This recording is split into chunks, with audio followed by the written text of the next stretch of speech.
इलाहाबाद से आते हैं और इलाहाबाद में एक नेता थे, बहुत कद्दावर थे और बहुत खूबसूरत खूबसूरत बोलते थे। अतीक अहमद, हुँ। आप उनसे कभी मिले हैं? उनके बारे में क्या जानते हैं आप? लोग बोलते हैं कि वो बदमाश थे, गुंडे थे या कुछ इस तरह के आरोप लगाते हैं। तो आप उनसे कभी मिले हैं? उनका किस तरह का मतलब तरीका उनका क्या है? अतीक अहमद जी से तो सबसे पहली मुलाकात हमारी जेल में ही हुई। जी, जब हम पहली बार जीवन में पहली बार जब जेल में गए थे, 30 लोग हम लोग साथ में थे।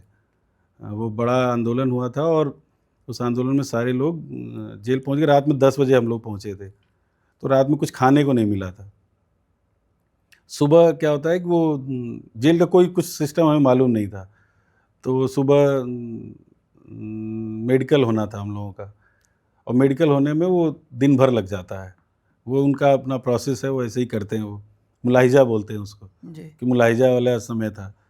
तो सब लोग चले गए थे वहाँ मेडिकल कराने। वापसी जब हो रही थी मेडिकल से, क्योंकि हम लोग सुबह से खड़े-खड़े थक भी गए थे, कुछ खाए पिए नहीं थे। वापस जब आ रहे थे तो एक चबूतरा है वहाँ मालवीय सदन के पास नैनी जेल में। वो चबूतरा सांसद जी ने ही बनवाया था, अतीक अहमद जी ने।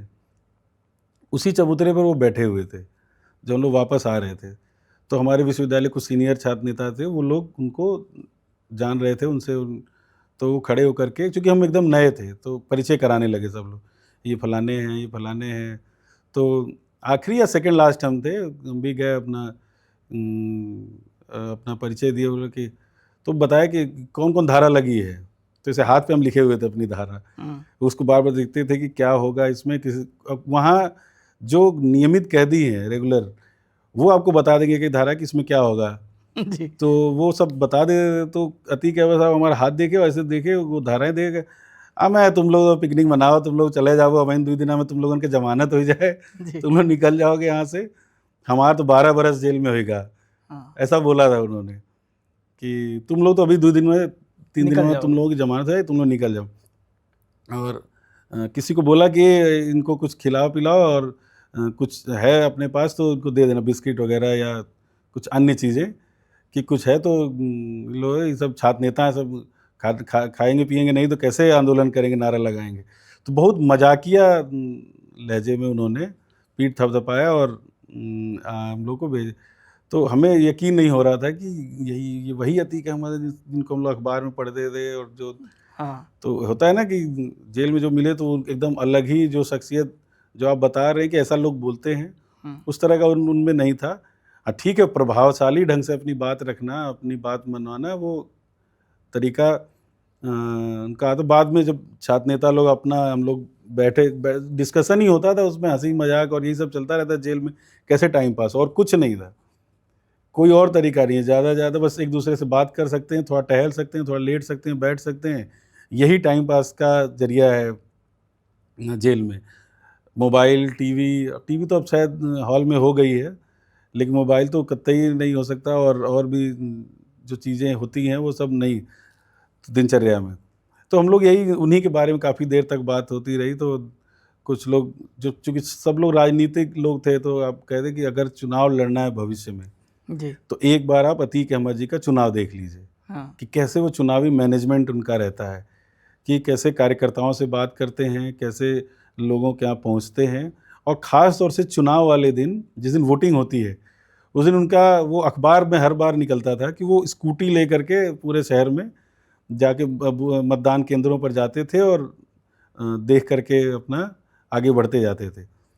स्कूटी चलते और वो फ़ोटो ज़रूर आती थी अगले दिन अखबार में कि अतीक अहमद मतलब प्रत्याशी अपने स्कूटी मतदान से घूम केंद्रों रहे का थे। निरीक्षण करते हुए। जी। तो एक अलग तरीका था और उन्होंने यही हम लोगों को बताया कि राजनीति करना है तो इनका चुनाव एक बार देखना चाहिए। जी। हालाँकि हम चुनाव उनका नहीं कभी देख पाए, लेकिन अलग शख्सियत थे वो। जी। उनके जो स्याह पक्ष है, उधर लोग ज़्यादा प्रकाश डालते हैं, लेकिन वो जो राजनीतिक पक्ष है, हुँ, हुँ। जो लड़ाई उन्होंने लड़ी, जो जहाँ जिन मुद्दों पर खड़े हुए वो, उनको उनको उनका पूरा क्रेडिट उनको मिलना चाहिए था। जी। जानबूझ करके अगर कोई बोल करके बार-बार जो जो बीजेपी की जो रणनीति है कि इतना किसी को बोल दो, इतना बदनाम कर दो कि फिर वो उस छवि से निकल ही ना पाए। जी। और उनका लाइव मर्डर किया इस सरकार के लोगों ने। सरकार उनके साथ खड़ी रही, हत्यारों के साथ खड़ी रही। पहले ऐसे शख्स हैं दुनिया में जिनका जी। लाइव मर्डर स्पॉन्सर, मतलब सरकार ने, स्टेट ने खुद उनकी हत्या की है, और वो हम लोगों के बीच नहीं है। और हम तो मानते हैं कि कोई भी शख्स रहे, हाँ, ये तरीका कहीं से भी, अपराधी को भी हाँ, मारने का ये तरीका नहीं। जी। कतई नहीं है। जी। ये जो लोग भी इसमें शामिल हैं और जिनको सरकार ने बचाया है, वो बहुत गलत तरीका है। इसी तरह के एक नेता आपके गाजीपुर में थे, मुख्तार अंसारी। उनकी भी पूरे पूर्वांचल में दो तरह की उनकी छवि है। एक लोग मानते हैं कि वो बड़े न्यायप्रिय थे, उन्होंने पिछड़े दलितों और अल्पसंख्यकों की लड़ाई बड़े स्तर पे लड़ी। एक लोग मानते थे कि वो ज़मीन कब्जाते थे, ठेका लेते थे, गुंडागर्दी करते थे। ये दो तरह की जो इमेज है किसी व्यक्ति की, ऐसी क्यों है? क्या वाकई में ऐसा कुछ था? देखिए, कुछ संघर्ष होते हैं ना जो दिखाई नहीं देते हैं, जी। वो सिर्फ महसूस किए जा सकते हैं। जी। कोई भी जो कमज़ोर वर्ग के लिए लड़ा है, जो शोषण के खिलाफ लड़ा है, सामंतवाद के खिलाफ लड़ा है, उसका जो संघर्ष है ना, वो अब दिखाई नहीं देगा, हो सकता है। महसूस सबको होता है। आज गाजीपुर अगर सामंतवाद से मुक्त है, आसपास के ज़िलों का हम जी। हाल देख रहे हैं, आज अगर मुक्त है तो उसमें बहुत बड़ा रोल है अंसारी परिवार का। उसमें हमें कहने में कोई गुरेज नहीं है। जी। और उसमें भी ख़ास तौर से मुख्तार अंसारी का हम वो दौर तो हमें नहीं पता है, क्योंकि हम जब 2005 से विश्वविद्यालय की राजनीति में गए, उसके पहले वो केवल नाम सुने थे। अपने घर के सामने से उनका काफ़िला 2-4 बार गया, वो उसको देखे हुए थे।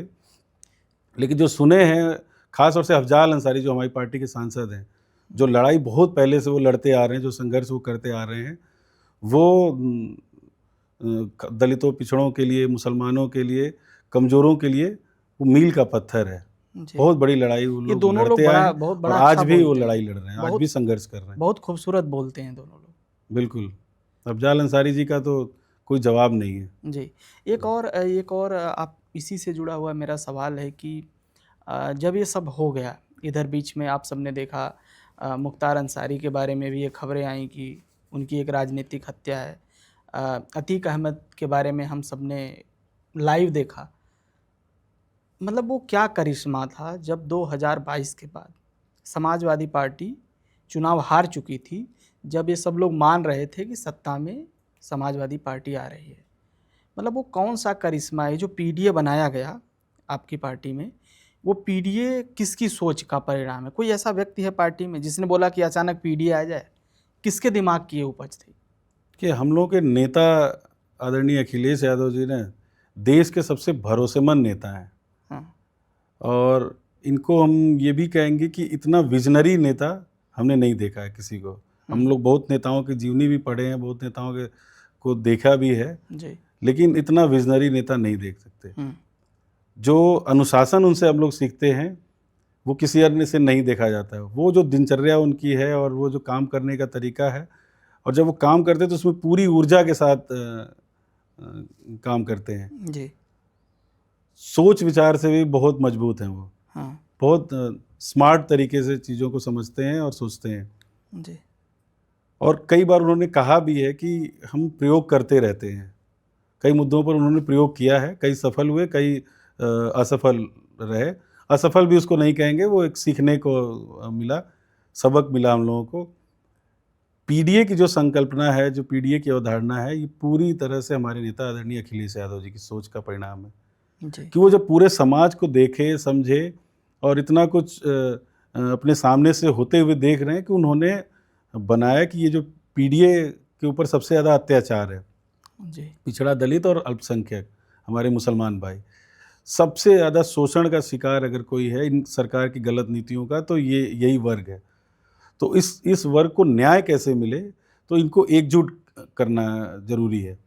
और पीडीए जब वो नारा दिए, पीडीए जब पार्टी में स्वीकार हो गया, लोगों ने घर-घर तक, गांव-गांव तक पहुंचाया इसको, पीडीए चौपाल के माध्यम से या अन्य कार्यक्रमों से, तो पीडीए को लोगों ने आत्मसात कर लिया, और आज जितने भी जो पीड़ित तबका है वो पीडीए को अपने आप से जोड़ करके और अखिलेश यादव जी के विश्वसनीय और भरोसेमंद नेतृत्व के साथ खड़ा हो गया, और 2024 में आपने उसका परिणाम देखा।